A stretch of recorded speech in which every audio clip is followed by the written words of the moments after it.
바울은 소수의 고린도 교회 성도로부터 좀 사도권을 의심받고 있습니다. 어제 말씀드린 대로 고린도후서 그 내내 바울이 자신의 사도권을 변호하는 내용들로 가득합니다. 이렇게 사도권을 의심받고 있는 상황 가운데서 이 바울은 자신은 옛 언약의 직분과는 비교할 수 없을 정도로 영광스러운 새 언약의 일꾼임을 말을 했습니다. 바울은 옛 언약하에서 율법을 수종들던 모세를 뛰어넘는 영광스러운 일꾼입니다. 바울은 하나님의 영과 그리스도를 통해 도래한 새 언약하에서 복음을 수종들고 있는 영광스러운 일꾼인 겁니다. 그래서 오늘 본문 4장 1절부터 6절에서 바울은 이 새 언약의 영광스러운 일꾼, 직분 가운데 어떻게 사역을 감당하고 있는지, 또 이렇게 사역을 하고 있음에도 복음이 가리워지는 이유들을 설명을 합니다.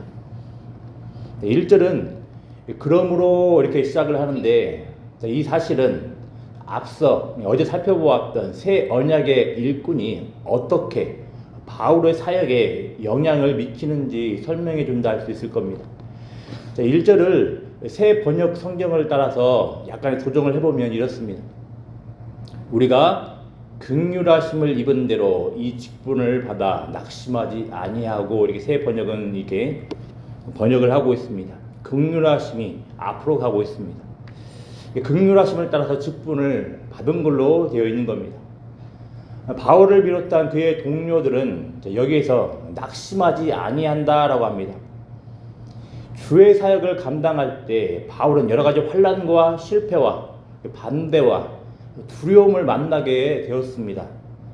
하지만 바울은 이런 어려움에도 불구하고 낙심하거나 포기하거나 또 나태해질 수 없다고 말을 하는 겁니다. 근데 왜 그렇습니까? 하나님의 긍휼로 인해 받은 새 언약의 직분이 아주 영광스럽고 값지고 복되기 때문입니다. 마찬가지로 우리 또한 교회 공동체로서, 특별히 복음을 증언하는 교회로서 세상에서 여러 가지 어려움 등을 겪습니다. 당연히 이런 어려움으로 인하여서 교회 사역의 동력이 떨어질 가능성도 분명히 있습니다. 우리는 꼭 기억을 해야 되겠습니다. 우리에게 주어진 새 언약의 일꾼이라는 그 직분은 사람으로부터 비롯된 게 아니라 하나님으로부터 비롯된 영광스러운 은혜라는 사실입니다. 바울은 이렇게 낙심하지 아니하고 오히려 적극적으로 하나님 앞에서 각 사람의 양심에 대하여 스스로 추천한다고 말을 합니다. 근데 스스로를 추천하게 하는 사역 방식은 다음과 같습니다. 숨은 부끄러운 일을 버리고 속임으로 행하지 아니하는 것. 또 바울은 하나님의 말씀을 혼잡하게 하지 아니하였다고 이야기를 합니다. 또 바울은 오직 진리를 나타내므로 자기 자신을 추천하였다고 합니다. 바울은 여러 가지 속이는 모습이나 여러 가지 현란한 말기술이나 어떤 사역 방식들, 또 자기의 이익을 위하여 복음을 여러 가지 불순물로 섞거나 하지 않았다라는 겁니다. 바울을 의심을 하고 대적하는 어떤 자들, 그러니까 고린도 교회의 어떤 자들은 이런 거짓된 사역 방식 혹은 삶의 방식 등을 통하여서 스스로를 추천했습니다. 하지만 바울의 일행은 오직 바른 복음의 증거와 그리고 바른 복음에 합당한 삶을 통하여서 스스로를 추천했던 겁니다. 마찬가지입니다. 교회가 세상을 향하여서 새 언약의 직분을 따라 살아갈 때 필요한 것은 순전한 복음 증거와 거룩한 삶, 거짓되지 아니하는 삶의 방식이라는 겁니다. 이런 모습만이 각 사람의 양심에 대하여 하나님의 진리의 일꾼임을, 진리의 증언자임을 추천할 수 있는 겁니다. 3절, 4절에서는 새 언약의 일꾼들을 통하여 증거되는 영광스러운 복음을 모든 사람들이 받지 못하는 이유를 알려줍니다. 바로 이 세상의 신, 사탄이 믿지 아니하는 자들의 마음을 혼미하게 하여 복음을 받아들이지 못하게 하기 때문이라고 말을 합니다. 3절에 복음이 가리었다고 하는데, 이 표현은 앞서서 유대인들이 옛 언약의 율법에 매여서 새 언약하에 계시된 복음을 받아들이지 못하는 모습과 연결된다 하겠습니다. 마치 이제 수건으로 가려져 있는 모습이라 할 수 있을 겁니다. 따라서 사탄은 이런 유대인들의 모습 가운데서도 또 세상의 여러 가지 모습 가운데서도 역사하여서 복음을 가리우는 일을 행하고 있음을 우리는 알 수 있습니다. 우리는 이 사실들을 통하여서 당연하지만 너무나도 쉽게 간과하는 점을 또 배웁니다. 첫 창조 때에도 하나님의 뜻을 거스르도록 회방했던 사단이 이제 재창조라 할 수 있는 복음을 통한 하나님의 구원 사역 가운데서도 여전히 회방한다라는 겁니다. 어떻게 회방을 합니까? 믿지 아니하는 자들의 마음을 혼미하게 하여서 복음을 받아들이지 못하게 한다라고 합니다. 따라서 교회 공동체가 복음을 이제 증언하겠지만 모든 사람이 순순히 복음을 받아들일 거라는 그 순진한 생각들은 다 접고 또 예상치 못한 반응, 사실 성경의 입장에서는 얼마든지 예상할 수 있는 반응인데 이렇게 좋은 복음을 받아들이지 않는 사람들이 있음을 우리는 꼭 인지해야 하겠습니다. 그래서 이 사실들을 안다면 복음을 증거를 할 때, 복음을 증언을 할 때 복음을 받아들이지 않는 사람들로 인하여서 우리가 지나치게 낙망하거나 힘들어할 필요가 없다는 점을 우리는 꼭 이 사실을 통해서 배울 수 있는 겁니다. 이제 5절, 6절에서 바울은 이렇게 하나님의 형상이 완전히 드러난 그리스도, 복음을 자기 자신들이나 혹은 특정한 이익을 위하여서 전하지 아니하였다고 말을 합니다. 바울과 바울 일행은 자기 자신들을 전파하는 것이 아니라 오직 그리스도 예수의 주 되신 것과 또 예수를 위하여 자신들의 고린도 교회의 종된 것을 전파했다고 말을 합니다. 여기서 우리가 너희 종된 것을 전파한다라는 것은 바울과 바울 일행이 하나님께서 바울과 바울 일행에게 주신 새 언약의 일꾼의 역할에 충실하여서 교회를 복음으로 섬긴다라는 의미입니다. 즉 새 언약의 직분 복음 사역자는 교회를 위하여서 세워진 자들이라는 겁니다.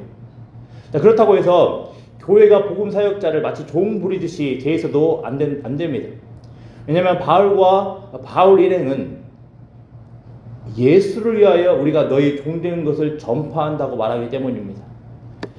복음 사역자는 이렇게 교회의 머리 되시며 주님이 되시는 예수를 위하여 교회 공동체를 복음으로 섬기는 자들입니다.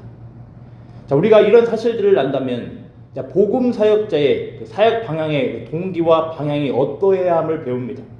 또 교회는 복음 사역자들 어떻게 대해야 하는지 배웁니다. 간단히 말씀드리면 어떻게 대해야 되겠습니까?